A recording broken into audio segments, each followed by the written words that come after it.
అంతా ఊహించినట్లే జూబ్లీహిల్స్ ఉప ఎన్నిక కాంగ్రెస్ అభ్యర్థిగా నవీన్ యాదవ్ పేరు ఖరారైంది. కాంగ్రెస్ అధిష్టానం బీసీ సామాజిక వర్గానికి ప్రాధాన్యమివ్వడంతో పాటు స్థానికుడికి అవకాశం కల్పించింది.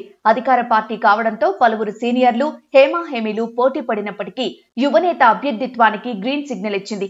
గతంలో ఇక్కడి నుంచి పోటీ చేసి ఓటమి పాలైన మాజీ క్రికెటర్ అజహరుద్దీన్ తిరిగి ఉప ఎన్నికల్లో పోటీ చేసేందుకు ఆసక్తి కనబర్చడంతో ఆయనకు గవర్నర్ కోటాలో ఎమ్మెల్సీ పదవికి ఎంపిక చేసి ఎన్నిక బరి నుంచి తప్పించింది కాంగ్రెస్ అధిష్టానం. గత ఎన్నికలకు ముందు జూబ్లీహిల్స్ అసెంబ్లీ లేదా సికింద్రాబాద్ ఎంపీ సీటు హామీతో కాంగ్రెస్ లో చేరిన నవీన్ యాదవ్ లైన్ క్లియర్ అయింది. ఇప్పటికే జూబ్లీహిల్స్ అసెంబ్లీ స్థానం నుంచి నవీన్ యాదవ్ 2 పర్యాయాలు పోటీ చేసి ఓటమి పాలయ్యారు.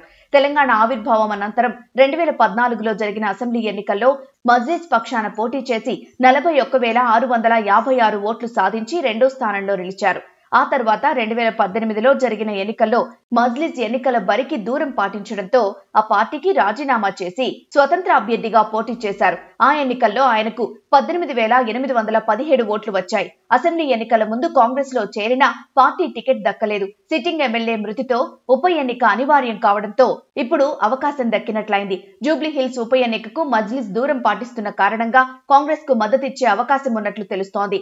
ఇప్పటికే ఆ పార్టీ అధినేత అసదుద్దీన్ ఓవైసీ ఉప ఎన్నికల్లో యువ నేతను ఎన్నుకోవాలని పిలుపునివ్వడం, బీఆర్ఎస్ పై విమర్శనాస్త్రాలు సంధించడంతో కాంగ్రెస్ కు మద్దతిస్తున్నట్లు పరోక్షంగా సంకేతాలిచ్చినట్లయింది. అధికార కాంగ్రెస్ జూబ్లీహిల్స్ ఉప ఎన్నికను అత్యంత ప్రతిష్టాత్మకంగా తీసుకుని అభివృద్ధి మంత్రంతో విజయావకాశాలు సుగమం చేసుకున్న అభ్యర్థిత్వం ఖరారులో మాత్రం మజ్లిస్ పార్టీ జోక్యం ఉన్నట్లు తెలుస్తోంది. దీంతో సీనియర్లను కాదని యువనేతకు అవకాశం కల్పించినట్లు కనిపిస్తోంది.